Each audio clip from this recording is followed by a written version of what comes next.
The engine is still For launch. GC, go. Guidance, go. Fido, go. Prop, go. GNC, go.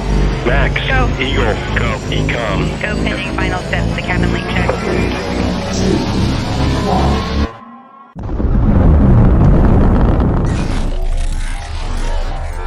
Is there anyone here that would like to communicate with us? Can you give us a sign?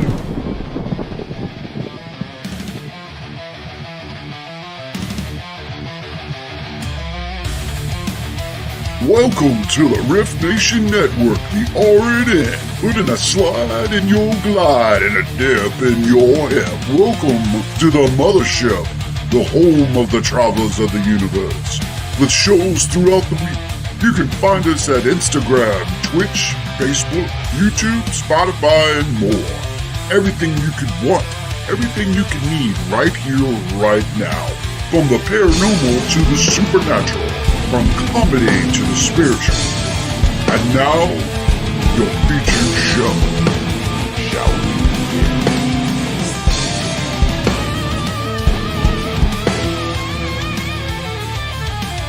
It's showtime, folks! Podcast may contain material that some listeners may find sensitive, offensive, or disturbing. We strive to create respectful and informative content, but topics discussed may include mature themes such as violence, explicit language, or controversial subjects, triggering content including discussions related to mental health, trauma, or other sensitive issues, explicit language. Occasionally, our guests or hosts may use strong language. While we aim to handle these topics with care and empathy, we encourage listeners to exercise discretion. If you find any content distressing, consider skipping or seeking support. Remember that this podcast is not a substitute for professional advice. If you need assistance, please consult a qualified expert.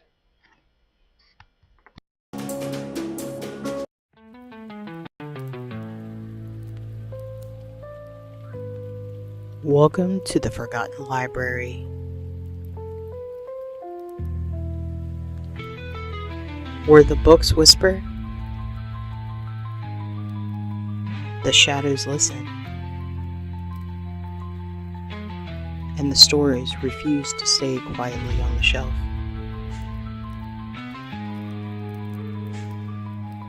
I'm your host, Christina Spencer.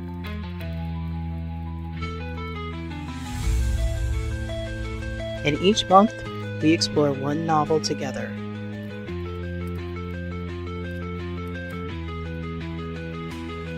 With 3 one-hour live episodes of immersive, read-aloud chapters.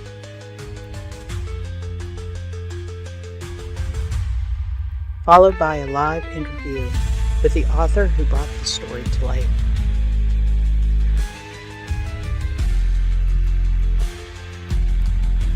So find your favorite comfy chair, a soft blanket, and a hot beverage. Light a candle if the darkness scares you. And settle in for story time.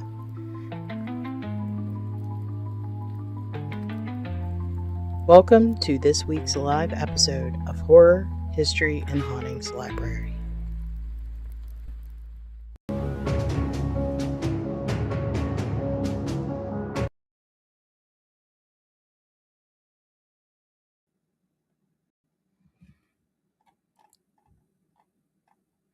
Good evening, everyone, and welcome back to the Horror, History, and Hauntings Library podcast, where the fire is warm, the lights are low, and the next chapter is waiting.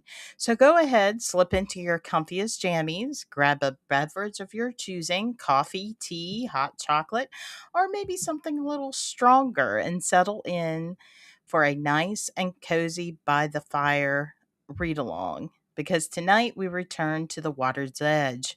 For the past few weeks, we've stepped into the world of The Choice by Wendy M. Cook, a story of quiet tension, lingering questions, and the kind of decisions that don't just shape the present, but echo into everything that follows. And tonight we continue that journey, not to the end, but to the moment where the story asks something of you. So dim the lights, listen closely, and let's turn the page. Before we get started on tonight's reading, I do have an ask. I am I mean, I get it. Like, if you can't or you don't want to, that's completely fine. But I'm looking for items for an auction or raffle for a nonprofit that I'm very passionate about. I just want to do the ask. It's for the Green Eggs Foundation, which they're trying to give art, film, and like stuff like band management and music lessons back in the hands of children. If a kid wants to learn any type of art form, they try to make it happen for them. The reason I'm so passionate about this is because that it's named after my nephew that passed away suddenly. His stage name was, of course, Sam Green Eggs, but to me, he was always Sammy. He was more like a brother to me because we were only 9 years apart. I will be emceeing the foundation's Fright Night in Elkins, West Virginia in October this year, and I'm organizing a raffle and auction for them. I will make sure that you're recognized for your donation during the event. Just send me a message if you're interested, and I can send you my address. Thank you so much. So again, I'm looking for auction things we can auction on a raffle or an auction on the night of the event in October. So if you're able to do that, hit me up, let me know, and I'll get you directed to the right person. Okay. So let's get started with tonight's reading.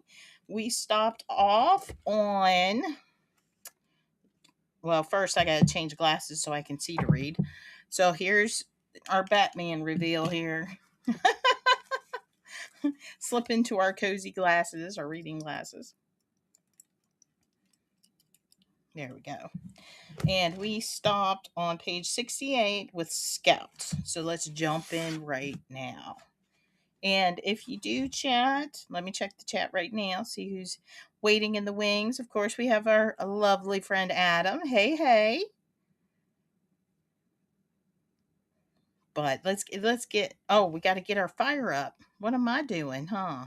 We got to get our fire up. Pull me up next to it. There we go. Or do we like this one better? Or this one? Kind of like this one. But okay, let's start with Scout. As soon as I park my car in the main lot of the hospital, I feel all my nerve dwindling away. I have I just have to convince them that all I need is some medicine. I need to know what happened to Margie and the traveler. Hopefully, I will find them here. It will be so good to see them.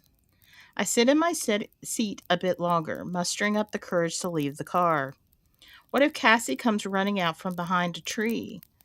I still think she's going to pop out of nowhere and try to kill me. I have the prick's pistol in the passenger seat, just in case.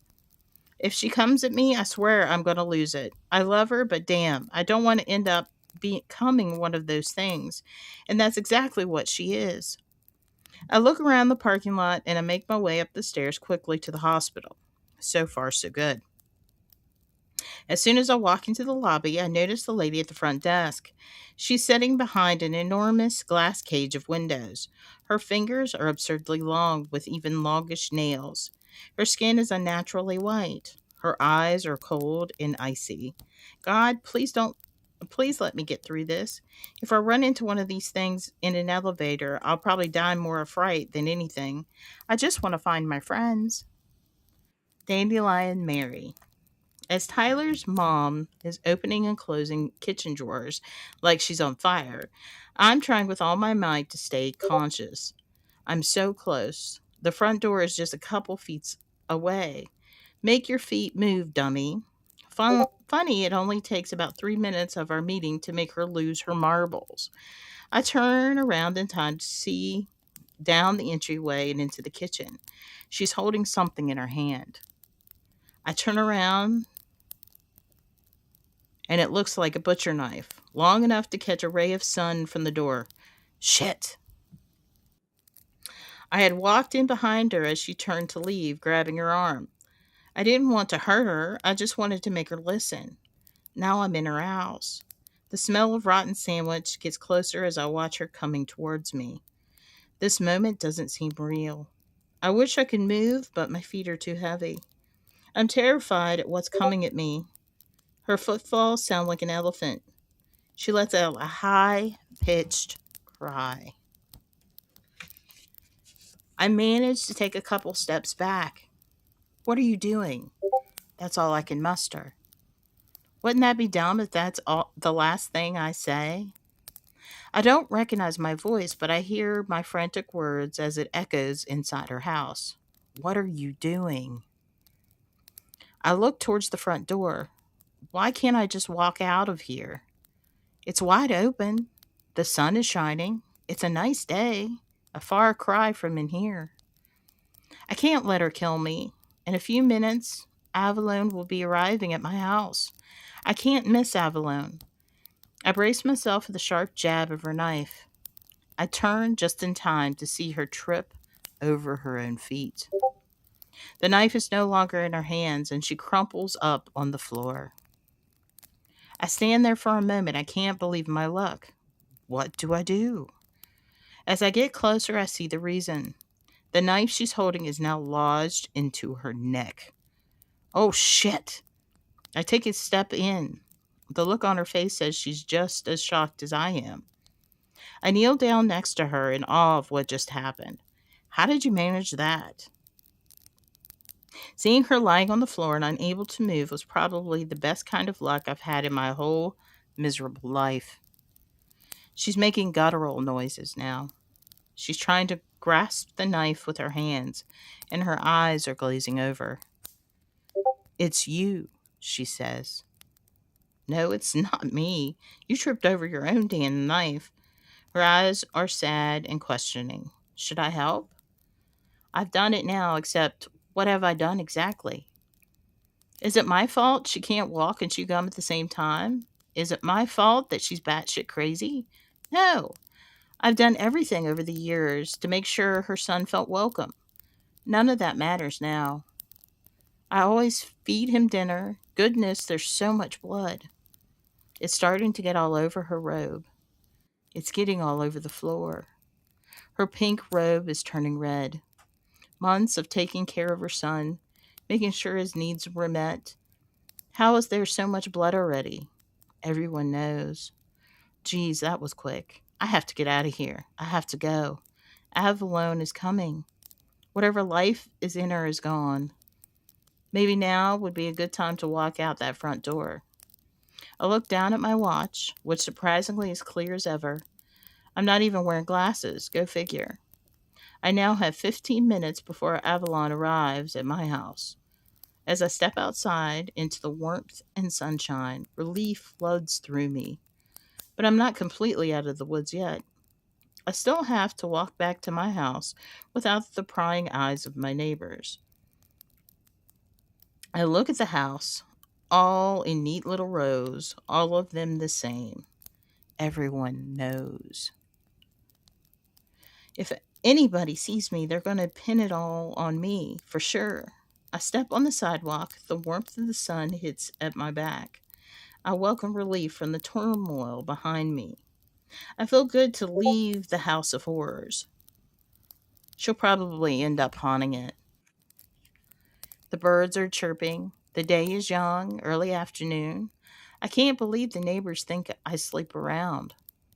I quicken my step. If I miss Avalon, I will not forgive myself. I have just enough time to freshen up for my ride. A hot shower can wash away a lot of things, even what just happened. Everybody knows.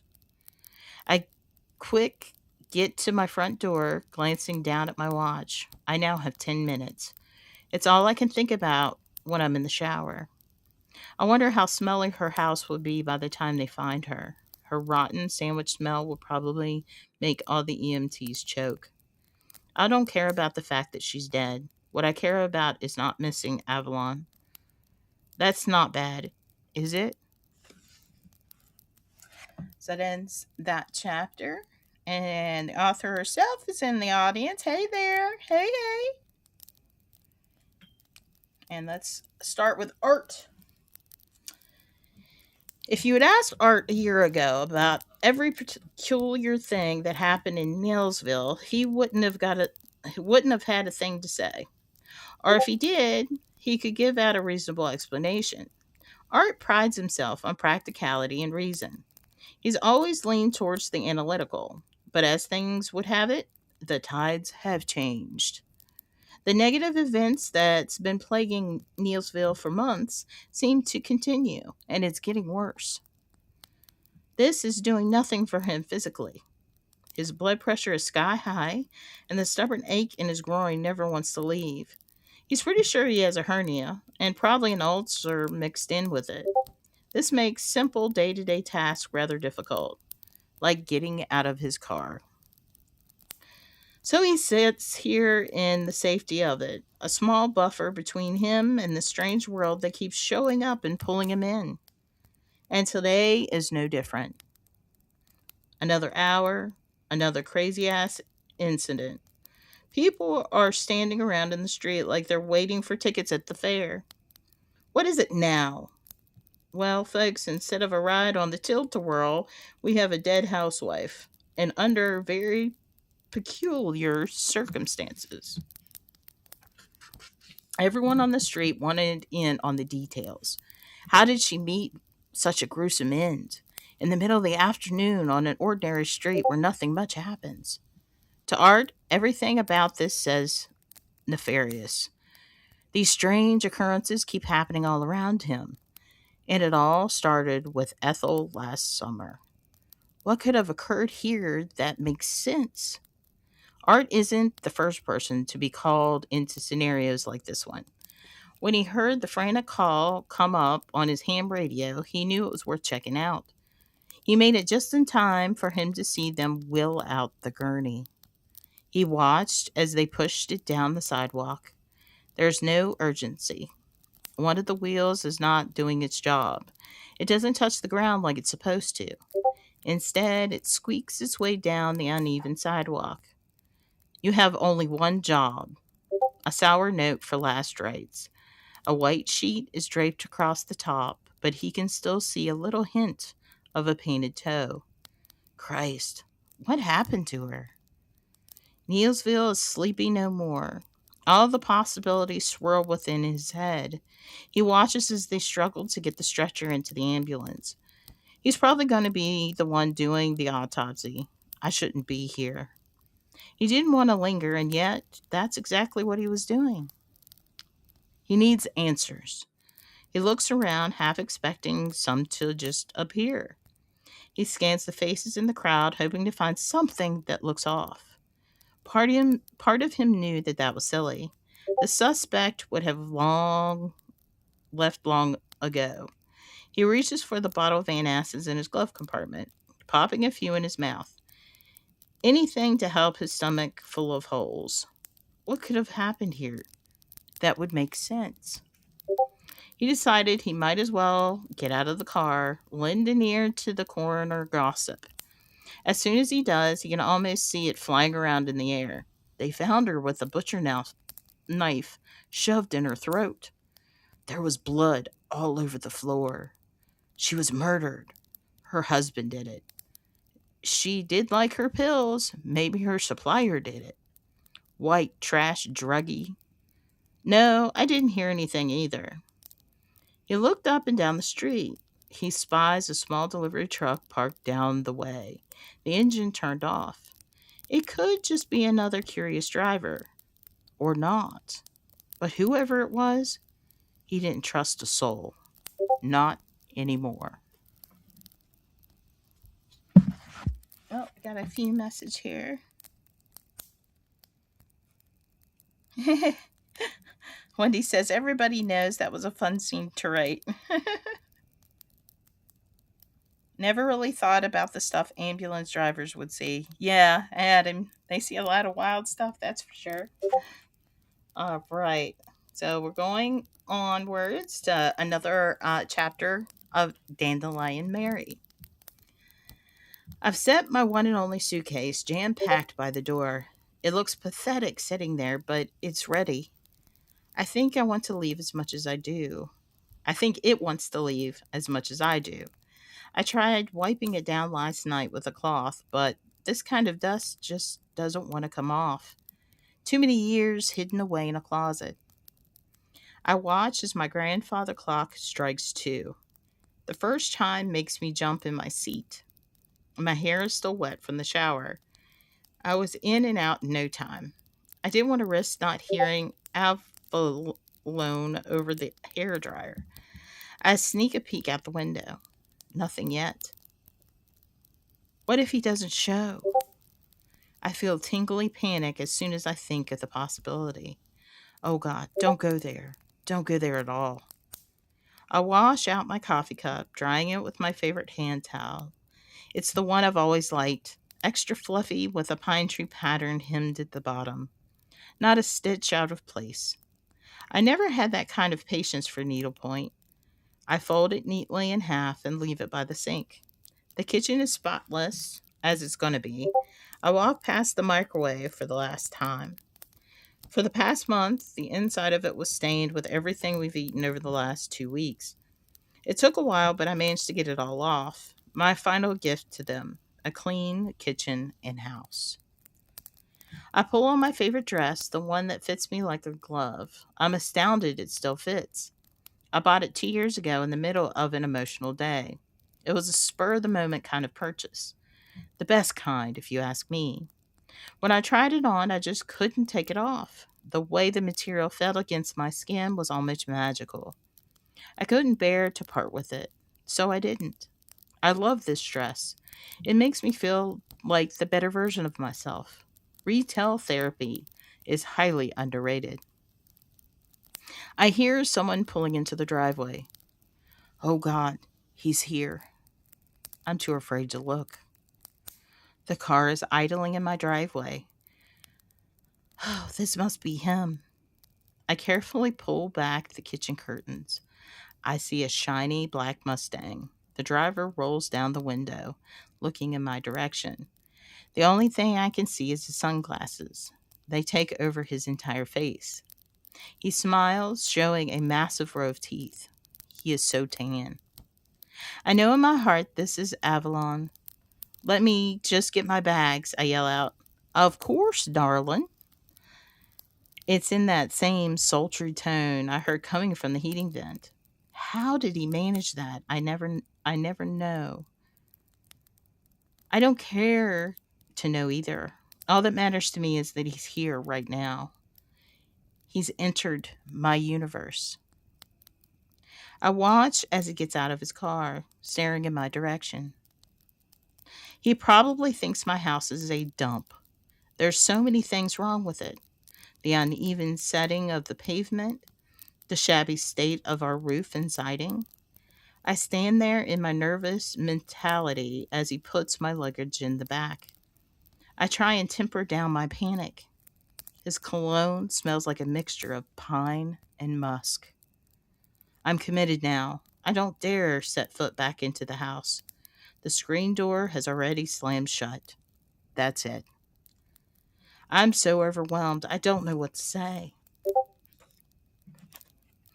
He closes the trunk, his muscles peeking out from his sports shirt. You ready, darling? I shake my head yes, and I try to catch my breath.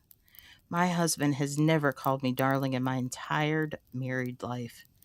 He was never one for pet names. As he opened the car door for me, I sink down in the most luxurious leather seat I've ever experienced. It feels like I've sat in the middle of a cloud. I'm too chicken to tell him what just happened. What if he doesn't approve? I would hate for that to ruin this whole thing. Should I tell him? If this relationship is ever going to work, I should be honest, right? From the beginning. I just didn't know how to frame it.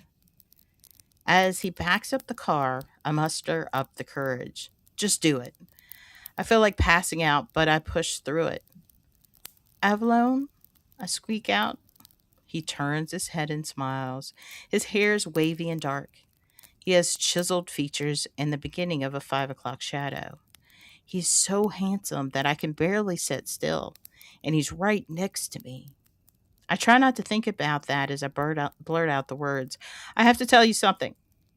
I get another whiff of his cologne. It's rich and inviting. His smile is warm. Well, shoot, Mary. Go ahead. And we got some chats here. Let's check that real quick.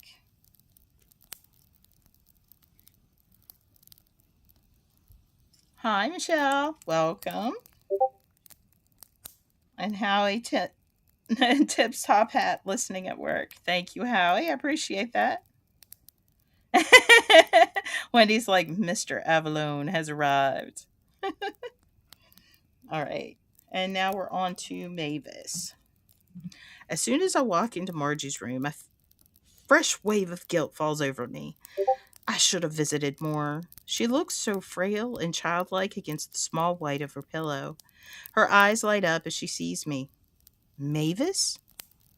Her voice sounds so feeble, but it's nice to hear her say my name at least. I can't help but ask, does it hurt? She shakes her head. Not really, more numb. I can help you with that. No, Mavis, you can't. Save your powers. There's warmth in her eyes. I'm glad you're here. She makes me want to cry. I was hoping she would say that. It's good to see you, Margie. I've been meaning to visit. I know, Mavis. I know. Let's keep that in the past, shall we? I need you to do something for me. Her eyes are pleading. I would do anything at this point. Of course. What do you need, Margie? We have two young ladies missing. You have to find them. Who may they be? Brooke and Scout.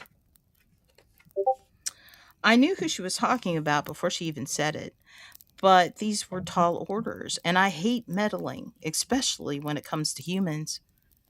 I told you these things running around here are dangerous, Margie. I know, I know. It all just happened so quickly, you know. One moment I'm busy serving drinks, the next, well, my whole place is up in flames. Are you sure it wasn't an accident? I should have said that. I shouldn't have said that. I knew darn well it wasn't. You know it wasn't. I know. I just don't want you to be worrying, Margie. Well, I'm healing, but I do need to know what's going on. What about Lyle and Cassie? I watch as Marge contemplates her answer. It comes in short breaths. I don't know about Lyle, but I'm pretty sure Cassie's one of them. Cassie, I've heard a lot about her over the years. She's known in town as a bit of a harlot. She lives on the same street as me, and because of that, I was always sensitive to her energy. Despite her house being a quarter mile away, I wonder how the distractors were able to get a hold of her and why. I'll get her, don't you worry. I know, but right now I'm just so tired. You know what I mean? Just so damn tired. I just want to sleep. I feel bad for my sister. I should have made myself more available over the years. Why couldn't I have just been friendlier? Why is there this wall between us? I f- as I stand over her, feeling loads of regret, I hear something from behind me. Someone else has entered the room, and they're standing at the doorway. He's tall, regal looking. Trouble. I recognize him. It's the stranger that's been hanging around Neilsville off and on with his wife Penny. There were plenty of rumors about them. I don't care to listen, but I know he's supernatural and has been for a long time. An old earth supernatural. The most dangerous kind. I sense it all over him, even though he appears to be very much human. He also is dressed really funny. Well, what is this? Marja gives him a huge smile. Are you okay? I am. Looks like you fared well. Another person entered this room. Scout! Margie yells. I look at her. Is this the young lady you wanted me to find? Margie nods and smiles warmly at the girl. Her eyes are wide as saucers. Traveler. She looks him up and down. You look like shit. Well, sweetheart, if it's any consolation, I just woke up an hour ago. Wait a minute. You two know each other? She was with me the night of the fire, ma'am. I take a step back and study the two of them. They both seem taken with each other, but more on the lines that they've experienced something significant. A trauma bond, most likely. I look back at my sister. Margie, are you sure you're okay? I'm more than okay, Mavis, and I'm glad that you're here. I'm going to cut to the chase. We need to try and get to the bottom of what's been going on here. And you're in no position to do so. I tell her this like I mean business. Margie's going to have to stop being the protector of everyone, especially from a hospital bed. Let me handle it. I can take care of this thing. Margie smiles. Sister, I'm glad you're here. Just help us find Brooke, and maybe we can find a way to get these things to leave. The young woman pipes up. Well, I've only been on guard for the last 3 weeks, hoping I wouldn't get eaten alive by whatever the hell seems to be lurking around our town. No problem there. I love living with the fact that at any moment these things can come crawling out of God knows where and try and tear me apart. You know how horrible that is? We all look at her, and I sympathize. She looks rather disheveled and scrappy. That's not necessarily a bad thing. The scrappy ones usually live the longest. She walks towards Margie's bed, grabbing her hand. I'm so glad you're alive. Margie smiles. I am too, dear. The traveler takes a step away from her, assessing the situation. There's a pleasantness in this whole exchange. It's good to see Margie again and to know that she's okay, but at the same time, the moment was marred with something else. I was getting another one of my prickly feelings. Whenever this happens, the blood in my veins likes to drop a degree or two. It's rather unpleasant. It also stiffens my joints and makes it hard to walk. I should mention my hair. Well, maybe I shouldn't. I liken it to a crow's nest. It gets all staticky and likes to point upward towards the sky. It's doing that right now. Medusa would be proud, but this is never a good thing.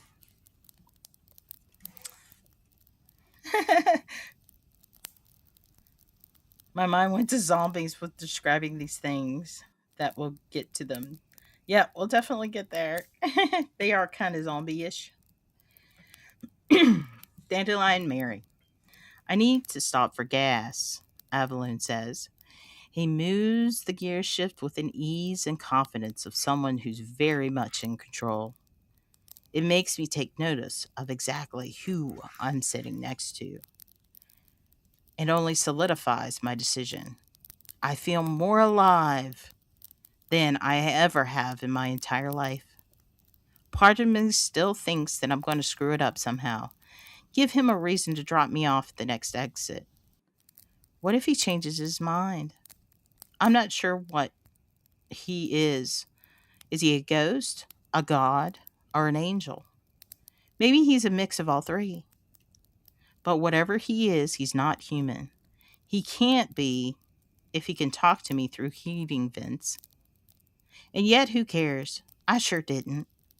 I feel like he's put a balm over my whole being, and his whole existence screams, You will obey me. Inanimate or not. There's something about that I find deeply comforting. That alpha male. Call me old fashioned, but I love being taken care of. I love knowing that I'm desired, the object of someone's affection. Is it just me? As the car purrs into place, I'm still reeling over the fact that he showed up at my house in the first place. His presence near me feels like a dream. His first words to me still fresh in my mind. I will take care of you. I will take you away from all this, Mary. His words haunt me like nothing else has. It keeps me drunk in its offerings. It makes me question my own reality. How did I get so lucky? I don't think I'll ever recover, nor do I want to. And he wasn't even mad about what happened to my neighbor. Good things usually don't happen to me. I'm the one doing all the work, all the giving. I have this screwed up way of getting myself weaved into things I don't care to. I look around in his car. I hope I don't end up spilling anything on these leathery seats. I feel like an imposter sitting there. I try and relax and forget the fact that this is the most expensive vehicle I've ever sat in. Part of me thinks he's going to change his mind, that somewhere along the way he'll realize he made a mistake and drop me and my sorry luggage alongside the road, leaving me in the dust, taking all my hopes and dreams with him. So, how are you feeling about these things, my dear? Right now, pretty spectacular. I jump at the start of his voice. It's the same magnetic tone, the same voice I heard while washing dishes, the one that came from the heating vent. The old me would be shaking in my shoes. Hearing this voice, needing constant reassurance from Jerry or some random friend, a smaller version of me. Well, that was the old me. I'm feeling pretty fantastic. Glad to hear it. I knew you would be, he smiles. And do you know why that is, Mary? I shake my head. It's because after all these years, you're finally fulfilling your true destination, your truest north. You know that you know that, don't you? Boy, did I ever. My truest north. I like that. He gives me a reassuring pat on the leg. His claws feel like icicles, sharp and long, their appearance both startling and surprising. I try to look nonchalant. Sorry to frighten you, dear. I don't know how he does that. One minute, his hands look normal, the next, they look like sharp daggers. I decide to change the subject. How do you manage to keep everything so clean in this car? He smiles, giving me another glimpse of his perfect teeth. Just regular upkeep, my dear. Besides, you need not be so afraid of it. What's mine is yours now. I look over in shock. What do you mean? You're giving me your car? I was floored. Yes, I have plenty of my own. I can't believe I'm hearing this. How could he? But Avalon, I don't deserve all this. Ah, but you do, my dear. However, cars do run on gas, and we do need to stop. My heart sinks as we pull into the gas station at the edge of town. We're stopping already? This feels like a bad idea. Too many opportunities for things to go south. What if I run into somebody I know? Part of me thinks I'll never make it out of here, that someone will throw a wrench into my whole thing, and I shiver at the thought. It doesn't matter, Avalon says. What doesn't? I forget his ability to read minds. Great. This is something I'll have to get used to. He unbuckles his seat, placing a hand on my leg, this time with no daggers. He looks into my eyes. His are green and shiny, with a little bit of mystery. He keeps staring. I have such plans for you, Dandelion, but now is not the time. We're together, and nothing can change that. As he leans in, I start to panic. Is he about to kiss me? Oh, I can't imagine what that would be like. Heaven? Maybe? Crap, he's probably heard that. Look, if you're worried about bumping into anyone, just tell him I'm your uncle. He gives me a wink as he steps out of the car. He swipes his card at the pump. I can't imagine anyone believing he's my uncle. Everyone in town knew who I was related to. Everyone knows everything. That's part of the problem. Do you think they'd go for that, Avalon? Humans believe anything that you feed them. You just have to pay close attention to your delivery. As he puts his pump in the tank, I notice the absurd length of his nails. Funny, they didn't look that way when they were just on my leg. Guess I'll have to just get used to that. He offers me a smile, which gives me butterflies. I feel so excited. I feel the excitement right down into my stomach. Humans are too involved in their own scheming to worry about the trivial matters of others, Dandelion. Hmm, that didn't feel true. People seem to care a great deal about my comings and goings. He places a black credit card in my hands. It feels heavy and important. I turn it over and notice his name scrolled in fancy font at the bottom. Go grab a soda or whatever you want. Hopefully, this won't take long. I get out of the car and walk into the gas station, heading right towards the bathroom. As I finish up, I hear more people flooding in. It makes me want to stay in my stall and hide. Cautiously, I walk out.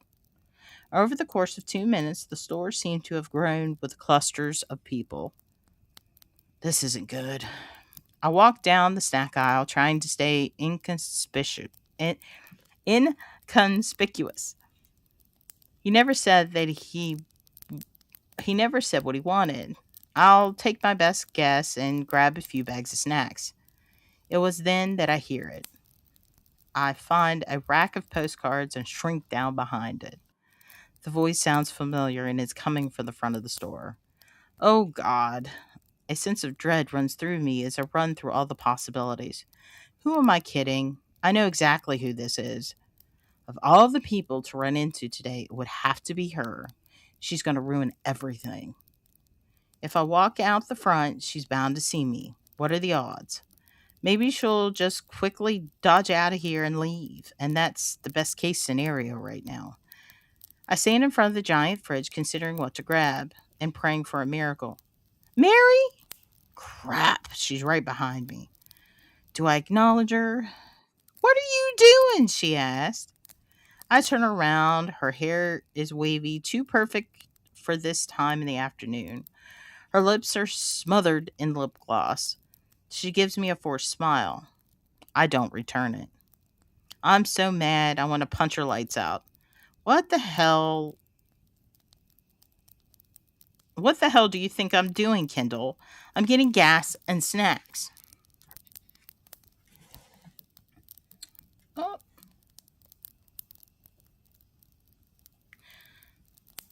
watch out for Mavis and her prickly feelings, right? Right? Dandelion Mary, right? She's a great character. And the next chapter is Dandelion Mary. Oh, well, excuse me. She's acting like on her turf, just like she did in high school. She looks around confused. How did you get here? Well, Kendall, I went by car. Why do you ask? She glances around confused. But I don't see your van. Oh my God. Is she the transportation police? I'm not allowed to be in a gas station? Oh, of course you are, silly. I can't handle this. I walk around her, getting as much distance between us as I can. Were you in that black sports car parked next to the pump? She yells. Her question lingers as she trails me out the store. I pick up my pace and she's right in step behind me. Of course, she would see Avalon's car. It's the shiniest thing in this dumb town, and I'm the girl who's with him. He's my friend, I mumble. Oh, really? I turn around in time to catch the look on her face. Can I help you with something, Kendall? She looks over at Avalon, confused. She's trying to figure out our connection. Keep wrinkling up your little nose, Kendall. It's refreshing to see her so stumped. Are you guys related? She says. Avalon extends his hand. Mary is my niece. He gives her a warm grin along with it, his longish nails. I watch her face as she takes it all in. She didn't seem scared at all. Rather the opposite. She seems excited. Oh, well, my goodness gracious, Mary, you didn't tell me you had an uncle. Why would I say with disgust. Ignoring my question, she takes in a deep breath, clearly fascinated by all things Avalon. Life sure has a way of giving me the business. We're both in the car, and I'm wondering when we'll leave. He leans towards my side with Kendall standing at the window. She looks like she just took a hit of acid. I apologize, but we really must be going. We have somewhere we need to be. Thank God.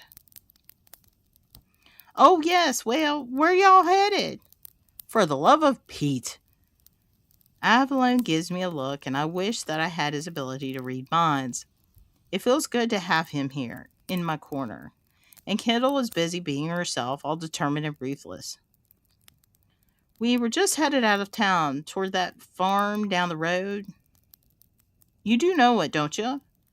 His, her eyes lit up. Oh, yeah, the one with all the raspberry fields? Yes, precisely.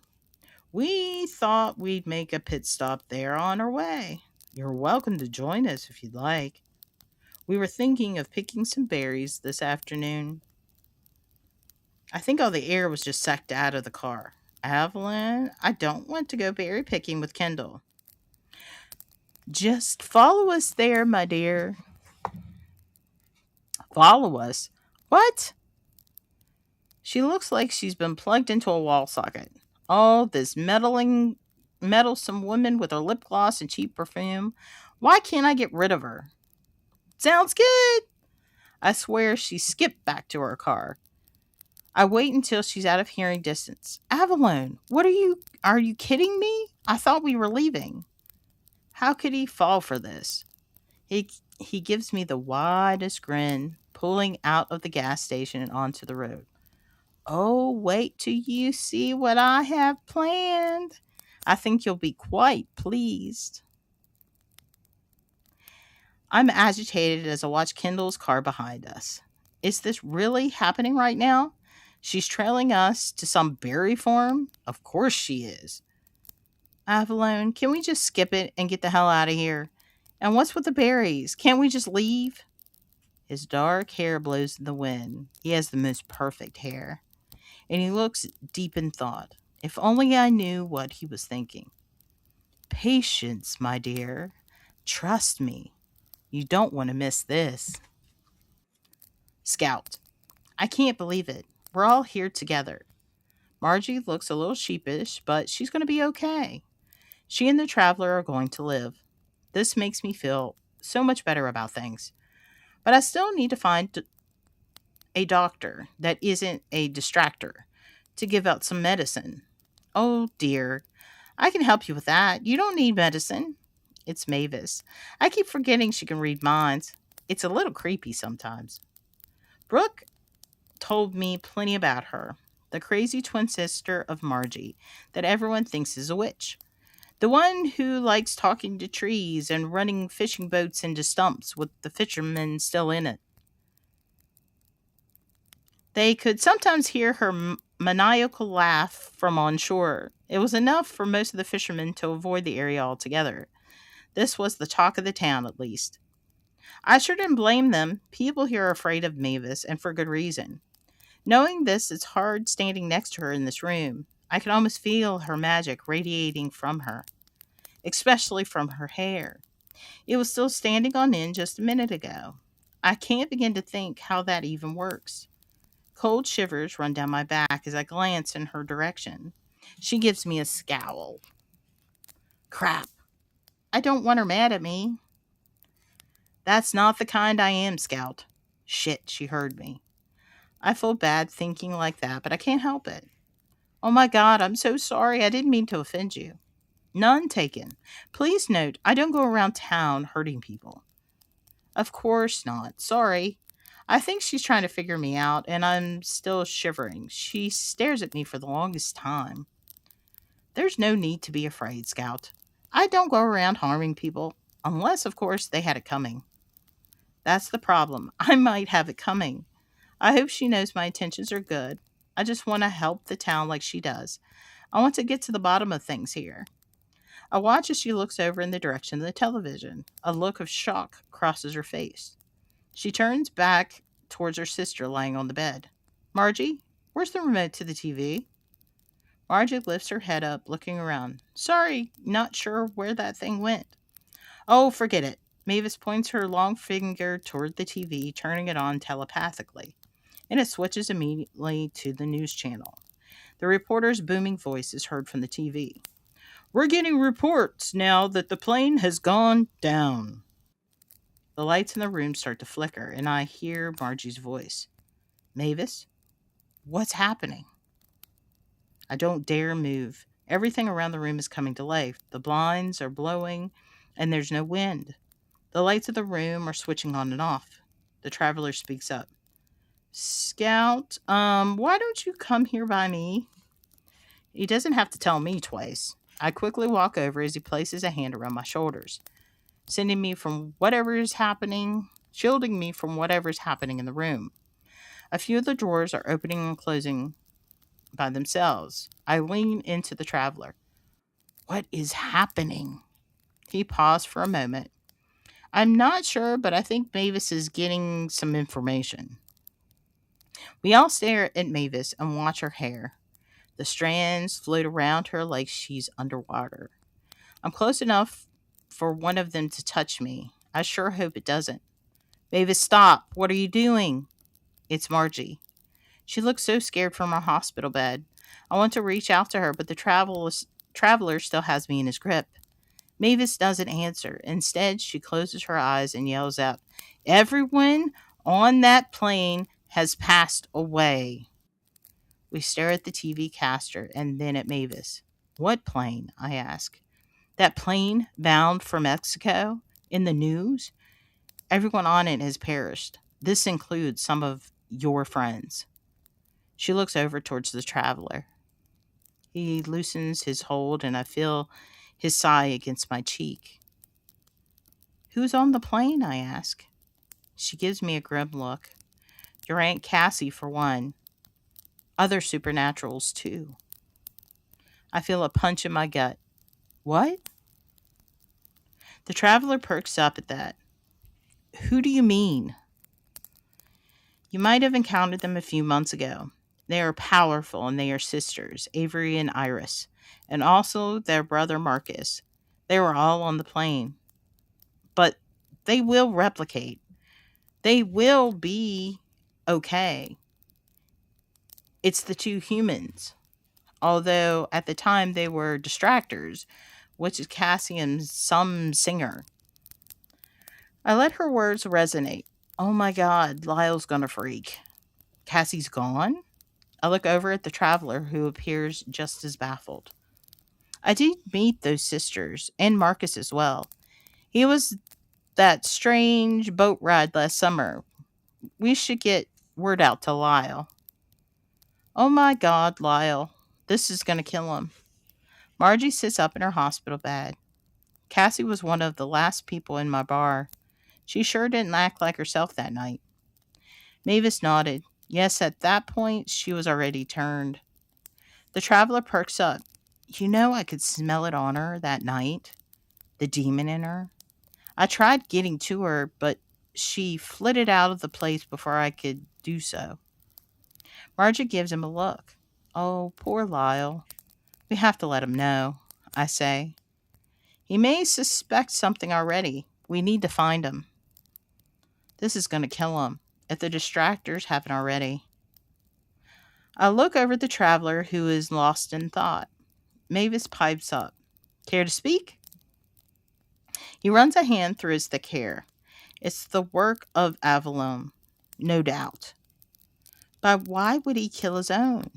She said there was distractors on board, I said. He doesn't care about them. All he cares about is himself. We need to tell Lyle. Can I come with? I mean, she was my aunt. Mavis peers over. Of course you can, my dear. We'll all go. She looks at Margie. Except you. You're here to get well. You can't leave. Margie rolls her eyes. Gee, thanks. Do you think Avalon has done it? He most certainly has. Evil loves chaos. But why would he kill his own? Who knows? Maybe he has no more use for them. Believe me, his kind of darkness doesn't care. Avalon is still in the town, by the way. The traveler stands up. We will deal with Avalon. Let's first get to Lyle. I just can't believe my aunt has turned into one. My wonderful, eccentric aunt with her cornstalk colored hair and cherry red lipstick. I can see her in my mind's eye, tilting her head back, laughing at some joke. I can almost smell her cigarette breath. Yes, we need to tell Lyle. And this is going to hurt. Dandelion Mary. What are you planning?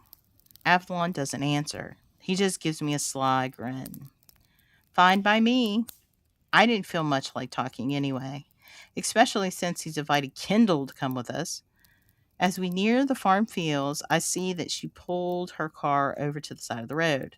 Another delay. Fantastic. I'll go see what's wrong, he says. He gets out, walks towards her car. I peek my head out the window, straining to hear bits of the conversation. What's wrong, my dear? He asks. It's so weird.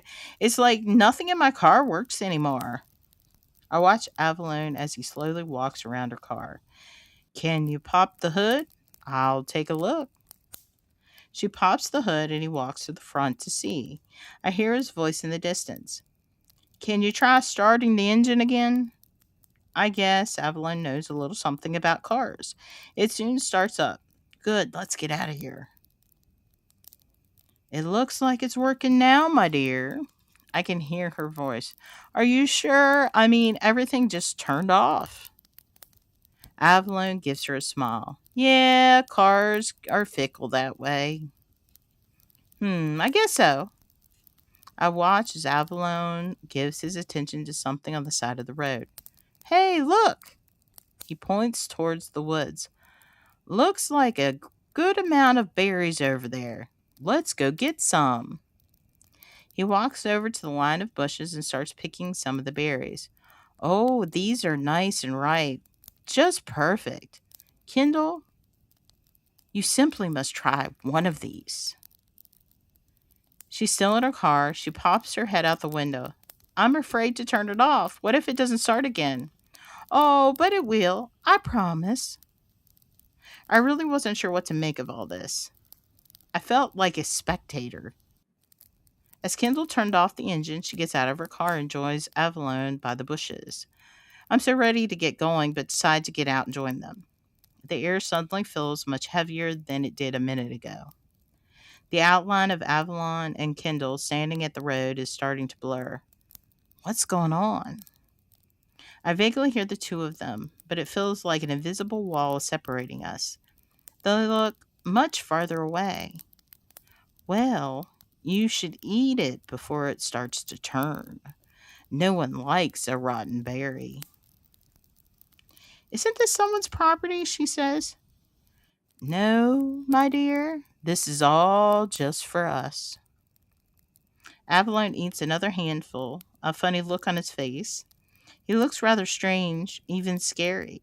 Kendall does as she's told. Fully under his spell, they both look hazy, and I wonder if I'm about to faint. These are really good. Aren't they? I made them especially for you, Kendall. Avalon's face looks dark and grim. He made them especially for her? At this point, I wonder what I'm looking at. Avalon's nails are growing by the minute. How are they doing that? The air around us feels negative. I have the sudden urge to get back to the car. I can hear Kendall coughing behind me as I quicken my pace. I turn around. Kendall? Avalon walks back to me. Shouldn't we offer her some water or something? He gently takes my arm, guiding me back to our car. He leans over and whispers in my ear. There's no water here to give, Besides, I think it's best for us to get back on the road. We do have a long trip ahead of us. But there's something wrong with Kendall. Leaving her here doesn't seem like the right thing. As soon as the urge to help enters my mind, an intense pain runs through the base of my skull. It feels like a jolt of electricity. It's jarring and shrill, and it numbs my thoughts. I try and peer over to Avalon. We're both sitting in his car, and he's staring straight ahead. I don't even remember getting in. His lips are moving fast, and he's chanting something. It's in some foreign dialect. Why can't I move? He suddenly breaks out of his trance. Okay, I'm ready now. Dandelion, I'd rather you not be part of this. I'm finally able to speak. Part of what? I cry out. Is Kendall okay? She sure didn't look okay. Avalon peers over at me. His eyes are fiery red. Did you do something to those berries, Avalon? What do you think? I wasn't sure how to answer. Who cares what I think?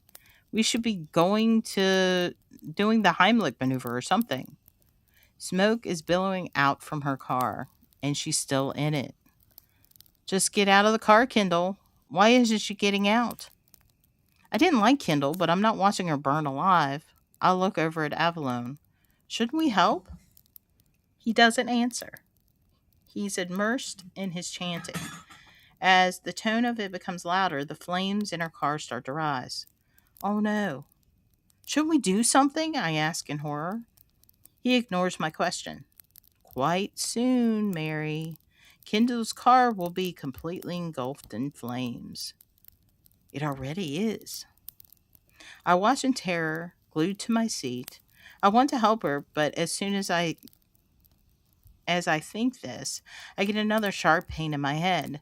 The thought soon leaves me. I watch as the flames all around her car reach higher. I can't even see Kendall anymore. Avalon finally opens his eyes. All righty, time to mosey. I couldn't agree more. Okay. My feelings and empathy have traveled off to another realm. Where they went, I couldn't say. Perhaps Avalon has taken them from me. Makes more sense to leave this place. Yes, Avalon, I'd like to leave. He takes a clawed hand and caresses my cheek. Sure thing, lady. The engine purrs into a start as we leave. The sun sets low in the sky, having made its golden appearance, now starting to rest in the shadows. And I don't feel a thing. That isn't bad, is it? And unfortunately, that's all the time that we have.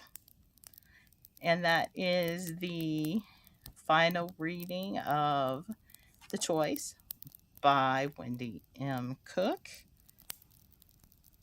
Now, let me look at my notes here.